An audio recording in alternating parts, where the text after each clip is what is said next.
परम प्रेममय श्री श्री ठाकुर परमाराध्या जगज्जननी श्री श्री बर्मा परम पूज्यपाद जुगाचार्य श्री श्री बर्दा आजिर पूज्यपाद श्री श्री आचार्य देवों श्री चरण कमल अनंत कोटि प्रणाम निवेदन करुछि।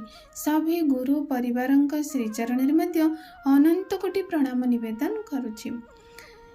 मोर भिडियो देखुथिबा प्रत्येक गुरु भाई और माँ मानक मोर प्रत्येक श्रोता बंधु मानक मोर आनंदित जयगुरु श्रद्धा भक्ति भल पाइबा और ढेर सारा शुभकामना समस्त परम पिता श्रीचरण विनम्र प्रार्थना करी समस्त जीवन इष्टिमय जीवन हो समस्त निज जीवन को उपभोग करंतु आउ ये जीवन मूल्यबोध को अनुभव करंतु आउ उपभोग करंतु। अनुभव न कले मनीष उपभोग करि पारेना। तेणु यह ही होची मोर परम पिता पाखरे विनम्र प्रार्थना। सबुदिन परि आज यही शुभ दिन आउ एक सुंदर विषय आलोचना करबा जहाँकि आम मानकु से परम पिता को भल पाइबा एक नूतन प्रेरणा जगैब। यह ही होची मोर प्रत्येक दिन वीडियो करिवार सार्थकता। तेणु आलोचना रखिबा जे प्रकृति रे मनीष माने आमे माने जेते जहा कले भी आमे तांको पाखरे लागी रहिबा। माने मनीषर प्रकृति रे आजिर समाज रे आमे माने शिक्षा पछरे ही जाउचे, किंतु श्री श्री ठाकुर कहले प्रथमे दीक्षा ग्रहण करो तापरे शिक्षा ग्रहण कर। दीक्षा बिना शिक्षा कौनसी कामरे लगी पारे नहीं। ताहा माने से जो दीक्षा विहीन शिक्षा मनीष जीवनर कौनसी गोटे उत्कृष्ट जीवन को प्राप्त करिबो ताहा काई मु जानी पारे ना। श्री श्री ठाकुर कहती ताहा केमितिका कथा ना माने दीक्षा माने कौन कि दक्ष हवा। शिक्षा माने कौन आमे कौनसी गोटे जे कौनसी गोटे कर्म बा जे कौनसी जहाँ जे कौनसी गोटे विद्या को आमे कौन करिबा तापरे आमे किछि अध्ययन करिबा ता पिछर किछि जानिबा ताहाको आमे तो शिक्षा माने कहू, किंतु दीक्षा माने कौन दक्ष होई जानिबा। श्री श्री ठाकुर कहले जदि दीक्षा नहीं तो शिक्षा करिबु ताहले तू दक्ष होई सेटा शिखि पारिबु हेले जे तोर प्रकृत शिक्षा माने शिक्षार सार्थकता तू पाई पारिबु। सेटा किंतु आमे माने जानी पारुना। जेमती फाउंडेशन विहीन घर अर्थात फाउंडेशन बिना तो घर होई परिबो नहीं कि हेडा किपरि फाउंडेशन को मु ठीक भाबरे स्ट्रॉंग करिनी ताहले घरटा तो करिछि निश्चिंत भाबरे घर अछि, किंतु ताहा मु निश्चिंत दे कहि परिबे नहीं ई झड़ बतास बात्या बन्या रे भी मु घरटी ठीक भाबरे ठिया होई पारिबो। कहीं ना मु से फाउंडेशन को एते ध्यान देनी कारण मु चिंता करी जे घरर फाउंडेशन तो क्या देखा जाए ना, सी तो तले अच्छी ता भितर मु एते अर्थ कहीं निवेश करी बरं घर को मु सुंदर भाव सजेबी घर को सुंदर भाव मार्बल हो जेकोसी आज अत्याधुनिक सामग्री से जोगाड़ दे एक सुंदर घर करी माटी तले एते पैसा खर्च करी लाभ कौन जोटा कि वर्तमान समय मनीष चिंता करुचे ताहा किंतु आमे निश्चिंतता नहीं पारिबानी से घरटी आमर से भली भाव सुरक्षित रहिबो। सेही भली घरर फाउंडेशन जहाँ जीवनर फाउंडेशन हैला दीक्षा। जदि मनीष माने दीक्षा ग्रहण न करिबो आउ जदि गोटे मनीष को आमे दीक्षा भितरी निबद्ध न करिदबा किंतु आमे भविष्यत रे ताकू कोनोसी भाव रे कहि परिबा नहीं ये गोटे सुमनीष हो पारिबो गोटे सुनागरिक हो पारिबो माने सब दिग दिग आदर्श व्यक्तित्व रे परिगणित हबो ता किंतु कोनोसी मनीष जीवन रे ए ग्यारंटी बा निर्दिष्ट भाव रे कहि पारिबो नहीं। सेटा किपरि कथा देखंतु जदि मनीष माने सुनियंत्रित माने मु जनक पाखरे मो निजको गोटे केन्द्र पाखरे केन्द्रायित जदि मु न करिवि ताहले मु निश्चित भाव रे विच्छेद भाव रे जीवी जोटा कि बहुत सारा उदाहरण आम पाखरे रही। जदि यूनिवर्स को गैलेक्सी को जदि आमे देखिबा सूर्य को केन्द्र करी नवग्रह ନକ୍ଷତ୍ର ଉପଗ୍ରହ ସବୁ ସମସ୍ତେ ଯାହାର ଯାହାକୁ କେନ୍ଦ୍ର କରିବା ଚାଲିବା କଥା ସେ ସମସ୍ତେ ଘୂର୍ଣ୍ଣାୟମାନ କରୁଛନ୍ତି। ଯଦି ସେମାନେ ମାନେ କୁହନ୍ତି ତାଙ୍କର କୌଣସି କେନ୍ଦ୍ର ନଥାନ୍ତା, ତାଙ୍କର କୌଣସି ଗୋଟେ ନିଜକୁ ଧରି ରଖିବା ପାଇଁ କିଛି ଗୋଟେ ଗାଇଡ଼ଲାଇନ୍ ନଥାନ୍ତା, ତାହେଲେ ଆଜି ହୁଏତ ଏ ସଂସାର ନଥାନ୍ତା। ଯେମିତି ସୂର୍ଯ୍ୟକୁ କେନ୍ଦ୍ର କରି ଗ୍ରହମାନେ ଠିକ୍ ନିର୍ଦ୍ଦିଷ୍ଟ ଭାବରେ ବୁଲୁଛନ୍ତି, ପୁଣି ଗ୍ରହମାନଙ୍କୁ କେନ୍ଦ୍ର କରି ଉପଗ୍ରହମାନେ ନିର୍ଦ୍ଦିଷ୍ଟ ଭାବରେ ବୁଲୁଛନ୍ତି। ଠିକ୍ ସେହିପରି ତାରକାପୁଞ୍ଜ ହଉ, ବିଭିନ୍ନ ଗାଲାକ୍ସିରେ ଶହ ଶହ ଗ୍ରହ ନକ୍ଷତ୍ର ଉପଗ୍ରହ ସବୁ ତାଙ୍କର ଠିକ୍ ସୁନିର୍ଦ୍ଦିଷ୍ଟ ଗତିପଥରେ ଘୂର୍ଣ୍ଣାୟମାନ କରୁଛନ୍ତି ବୋଲି ଆମେ ଠିକ୍ ଋତୁ ଉପଭୋଗ କରୁଛେ। ମାନେ ପ୍ରକୃତିର ଠିକ୍ ପରିବେଶ ହଉ, ଯାହାକି କିଛି ଆମେ ଠିକ୍ ଭାବରେ ପାଇପାରୁଛେ ଆଉ ଆମ ଜୀବନକୁ ଆମେ ରକ୍ଷା କରିପାରୁଛେ। ଯଦି ଆମର ପ୍ରକୃତି, ଆମର ୟୁନିଭର୍ସ ଯଦି କେନ୍ଦ୍ରାୟିତ, ତାହେଲେ ପ୍ରକୃତିର ସୃଷ୍ଟି ପ୍ରକୃତିରେ ଆମେମାନେ ରହୁଛେ, ଆମେମାନେ କାହିଁକି କେନ୍ଦ୍ରାୟିତ ହୋଇ ନ ଚାଲିବା? ଜୀବନର କେନ୍ଦ୍ର ବା ଆଦର୍ଶକୁ ନେଇ ଚାଲିବା ଯେ ଜୀବନରେ କେତେ ପ୍ରୟୋଜନ, ତାହା ମଣିଷ ନେଇ ଚାଲିଲେ ଜାଣିପାରିବ। ହୁଏତ ଆମେ କହିବା ଆମର କୌଣସି କେନ୍ଦ୍ର ବା ଆଦର୍ଶ ନାହିଁ, ଆବଶ୍ୟକ ଆମକୁ ପଡ଼ିବନି, ଆମେ ତଥାକଥିତ ଭଗବାନ ଈଶ୍ୱରଙ୍କୁ ବିଶ୍ୱାସ କରୁ, ତାଙ୍କୁ ନେଇ ଆମ ଜୀବନରେ ଚାଲିପାରୁଛୁ, ତାହା ଆମମାନଙ୍କର ମନ କହିପାରେ।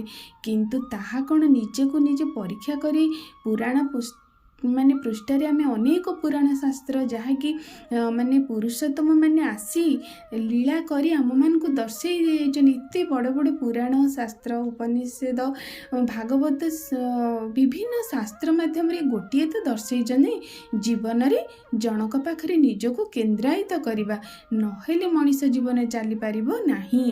ତାର ରେଲୱେ ଠିକ୍ ତାର ସେ ଟ୍ରାକ୍ ଭିତରେ ଯିବା ପାଇଁ ସେ ନିର୍ଦ୍ଦିଷ୍ଟ ହୋଇ ରହିଛି। ଯଦି ସେ ଟ୍ରାକ୍ରୁ ବାହାରି ଯାଉଛି, କ'ଣ ହେଉଛି? ତାର ଦୁର୍ଘଟଣା ଘଟୁଛି। ଠିକ୍ ସେମିତି ମଣିଷର ସେମିତି ଗୋଟେ ଜୀବନର ଗାଇଡ଼ ଅଛି, ମଣିଷର ଜୀବନର ଏକ କେନ୍ଦ୍ର ହିଁ ରହିଛି, ନହେଲେ ମଣିଷ ତାର ସଠିକ୍ ଦିଗରେ କୌଣସି ଭାବରେ ଯାଇପାରିବ ନାହିଁ। ହୁଏତ ଆମମାନଙ୍କ ପ୍ରଶ୍ନ ଆସେ, ଆମେମାନେ ତ ଖାଉଛୁ, ପିନ୍ଧୁଛୁ, ସାରା ଆମର ତ କୌଣସି ଅସୁବିଧା ହେଉନି, ଆମେ କ'ଣ ପାଇଁ ଗୋଟେ ଆବଦ୍ଧ ହୋଇକି ଗୋଟେ ଗାଇଡ଼ଲାଇନ୍ ଭିତରେ ଯିବୁ? ଆମେମାନେ ଜାଣିନେ ଆମର ପୂର୍ବର ପ୍ରାରବ୍ଧର କର୍ମଗୁଡ଼ିକ ଆମ ପାଖରେ ଅଦୃଷ୍ଟ ହୋଇ ରହିଛି।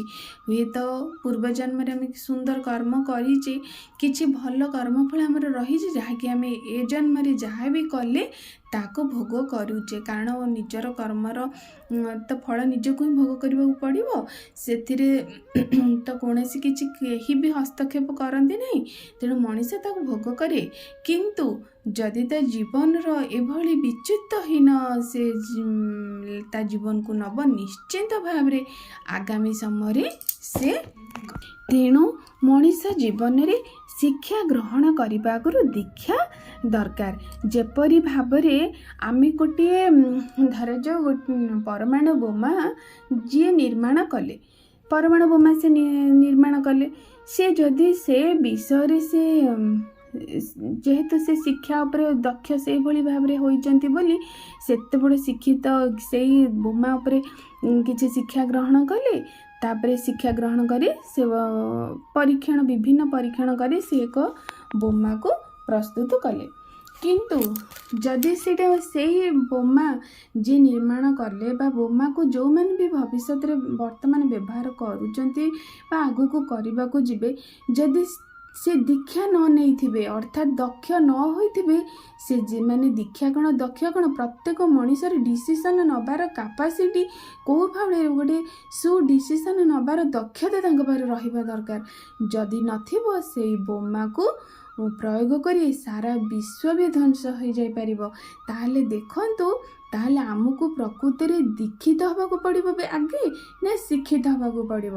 ତେଣୁ ଆମକୁ ଯଦି ଦୀକ୍ଷିତ ହେବାକୁ ପଡ଼ିବ, ତାହେଲେ ମୋ ମନରେ ଏଇର ବିବେକର ଶକ୍ତି ତ ଜାଗ୍ରତ ହୋଇଥିବ। ଦୀକ୍ଷା ତ ମଣିଷକୁ ସୁକେନ୍ଦ୍ରିକ କରିବା ଫଳରେ ମଣିଷର ପ୍ରବୃତ୍ତି ଗୁଡ଼ିକ ତାକୁ ଇତସ୍ତତ କରିପାରିବ ନାହିଁ। କାହିଁକି ନା ସିଏ ମଣିଷର ଉପକାର କରୁଥିବା କର୍ମରେ ନିଜକୁ ପ୍ରବୃତ୍ତି ଗୁଡ଼ିକ ଯୋଡ଼ିବେ। ଆଉ ଯଦି ଦୀକ୍ଷିତ ଆମେ ନ ହେଇଥିବା ତାହେଲେ ମଣିଷକୁ ଏ ପ୍ରବୃତ୍ତି ଗୁଡ଼ିକ ତାର ନଷ୍ଟ ଦିଗରେ ତାକୁ ପ୍ରବର୍ତ୍ତାଇବେ। କାରଣ ତାଙ୍କର କେହି କେନ୍ଦ୍ର ନାହାନ୍ତି, ତାଙ୍କର କେହି ଆଦର୍ଶ ନାହାନ୍ତି। କାରଣ ଆମେ ଜଣେ ଆଦର୍ଶକୁ ଗ୍ରହଣ କରିବା ଭିତରେ ଦେଇ, ଦୀକ୍ଷା ନେଇ ଗ୍ରହଣ କରିବା ଭିତରେ ଦେଇ ଆମ ପ୍ରବୃତ୍ତି ଗୁଡ଼ିକୁ ଆମେ ସେଇଭଳି ଭାବରେ ପରିଚାଳିତ କରିଛେ। ଯେଉଁ କାମ, କ୍ରୋଧ, ଲୋଭ, ମୋହ, ମଦ, ମାଶ୍ଚର୍ଯ୍ୟ, ଯେଉଁ ଷଡ଼ ପ୍ରବୃତ୍ତି ଆମ ପାଖରେ ରହିଛି, ଆମେ ତାକୁ ଏଇ କେନ୍ଦ୍ରାୟିତ କରି ଏକ ସୁଦିଗରେ ମୁଁ ନେବା ପାଇଁ, ଲୋଭ ମୋତେ ଲାଗୁଛି ଗୋଟେ ଲୋଭ ଖରାପ ଦିଗରେ ଯଦି ମୁଁ କେନ୍ଦ୍ରାୟିତ ନ ହେଇଛି, ମୁଁ ଯଦି କୌଣସି ଆଦର୍ଶଙ୍କ ପାଖରେ ନିଜକୁ ନିର୍ଦ୍ଦିଷ୍ଟ ନ କରିଛି, ସେ ଲୋଭ ମୋତେ କିଛି ଗୋଟେ କରପ୍ଟ କାମ କରେଇ ଦେଇ ମୋତେ ସେ ଆରେଷ୍ଟ କରିଦେଇପାରେ, କାଲି ଆଉ କିଛି ଅପନିନ୍ଦା ଆଣି ଯୋଗାଇ ଦେଇପାରେ। କିନ୍ତୁ ସେଇ ଲୋଭ ଯଦି ମୁଁ କେନ୍ଦ୍ରାୟିତ ହେଇଛି, ମୁଁ ଯଦି ମୋର ବିବେକର ଶକ୍ତିକୁ ଜାଗ୍ରତ କରିଦେଇଛି, ତାହେଲେ ସେଇ ଲୋଭ ମୋତେ କ'ଣ କରିବ? ଏକ ସତ୍ସଙ୍ଗ ଯିବାର ଲୋଭରେ ମୋତେ ସତ୍ସଙ୍ଗ ଯିବା ପାଇଁ ପ୍ରସ୍ତୁତ କରେଇଦେବ, ଗୋଟେ ସତ୍ ଚିନ୍ତନ କରିବା ପାଇଁ ପ୍ରସ୍ତୁତ କରିବ। ଏ ମଣିଷମାନଙ୍କର କିପରି ମଙ୍ଗଳ ମୋ ଦେଇ କରିପାରିବେ, ସେ ଲୋଭ ଦ୍ୱାରା ଲୋଭ ହେଲେ ତ ମୁଁ ଜଣଙ୍କ ପାଇଁ କିଛି ଭଲ କରିବି, ସେଇଟା କରିବା ପାଇଁ ନିବିଷ୍ଟ କରିବ। ଦେଖନ୍ତୁ, ସେଇ ଲୋଭ ହେଲା ଗୋଟେ, କିନ୍ତୁ ମଣିଷ ଯଦି ଦୀକ୍ଷିତ ନ ହେଇଥିବେ, ତାହେଲେ ମଣିଷର ଏଇ ଦିଗଟି ମଧ୍ୟ ଚେଞ୍ଜ ହେଇଯାଉଛି, ସେଇ ପ୍ରବୃତ୍ତି ମଧ୍ୟ ଚେଞ୍ଜ ହେଉଛି। ଏଇଭଳି ଭାବରେ ପ୍ରତ୍ୟେକ ପ୍ରବୃତ୍ତି। ତେଣୁ ଆମ ଜୀବନରେ ଆମେ ଦୀକ୍ଷା ଗ୍ରହଣ, ଶିକ୍ଷିତ ହେବା ପୂର୍ବରୁ ଆଗେ ଦୀକ୍ଷା ଗ୍ରହଣ କରିବା ଉଚିତ। ଆଉ ଦୀକ୍ଷା ନେଇ ଶିକ୍ଷା ଗ୍ରହଣ କଲେ ଆମ ଜୀବନରେ ଅର୍ଥ, ମାନ, ଯଶ, ପ୍ରତିପତ୍ତି, ଆମେ ସବୁ ଦିଗ ଦେଇ ଆମେ ଉଚ୍ଛଳ ହୋଇ ଉଠିବା। ଆମ ଜୀବନକୁ ପ୍ରକୃତରେ ଧନ୍ୟ କରିପାରିବା। ଆଉ ଏ ଜନ୍ମରେ ପଛେ ଏ ଜନ୍ମରେ କେତେ ପାଅ କି ନ ପାଅ, କିନ୍ତୁ ପରଜନ୍ମରେ ହଉ, ତାପର ଜନ୍ମରେ ଆମର ମୂଲ୍ୟକୁ ଏ ସଂସାର ନିଶ୍ଚିନ୍ତ ବୁଝିପାରିବ। ଆଉ ଭଗବାନ ସବୁ ପରି ଈଶ୍ୱରଙ୍କ ଦରବାରରେ ଆମେ ଆମର ଆଖିକୁ ଦେଖେ ଈଶ୍ୱରଙ୍କ ସାମ୍ନାରେ କହିଦେଇପାରିବା, ପରମ ପିତା, ତୁମେ ମୋତେ ସୃଷ୍ଟିକୁ ପଠେଇଛ, ତୁମ ସୃଷ୍ଟି ପାଇଁ ମୁଁ କିଛି କରିକି ଆସିଛି। ଏଇଟା ନିଜ ଦମ୍ଭିକତାର ସହିତ କହିପାରିବା। ଆଉ ଏଭଳି ଆମେ କର୍ମ କରିବା ନାହିଁ ଯାହାକି ପରମ ପିତାଙ୍କ ପାଖରେ ଆଖିରେ ଆଖି ମିଶାଇ ଆମେ ଚାହିଁପାରିବା ନାହିଁ। ଏହା ହେଉଛି ପ୍ରକୃତ ଶିକ୍ଷାର ମହତ୍ଵ। ତେଣୁ ଆମେ ପ୍ରତ୍ୟେକ ପିଲାମାନଙ୍କୁ ଯେତେ ବି ଶିକ୍ଷିତ କରନ୍ତୁ, କୌଣସି ଭୁଲ ନାହିଁ। ଶିକ୍ଷା ମଣିଷର ଜନ୍ମଗତ ଅଧିକାର ଅଛି, କିନ୍ତୁ ଦୀକ୍ଷା ନେଇ ଶିକ୍ଷାକୁ ହାସଲ କରିବା ଦରକାର। ତାହେଲେ ଯାଇ ମଣିଷର ବ୍ୟକ୍ତିତ୍ୱ ପରିସ୍ଫୁଟିତ ହୋଇପାରେ, ମଣିଷର ବ୍ୟକ୍ତିତ୍ୱ ମଣିଷକୁ ପରିଚୟ ଦେଇଥାଏ, ଆଉ ମଣିଷର ଜୀବନର ମୂଲ୍ୟକୁ ତାକୁ ବୁଝାଇ ଦିଏ। ତାହେଲେ ଆସନ୍ତୁ, ଆଜିର ଆଲୋଚନା ଆମମାନଙ୍କ ପାଇଁ ବହୁ ପ୍ରେରଣାମୟ ହେଉ। ଆଜିର ଆଲୋଚନା ଆମ ଜୀବନରେ ବହୁ ପରିବର୍ତ୍ତନ ଆଣୁ। ଏହା ହିଁ ମୋର ପରମ ପିତାଙ୍କ ଶ୍ରୀଚରଣ ବିନମ୍ର ପ୍ରାର୍ଥନା ରହୁଛି। ଜୟ ଗୁରୁ।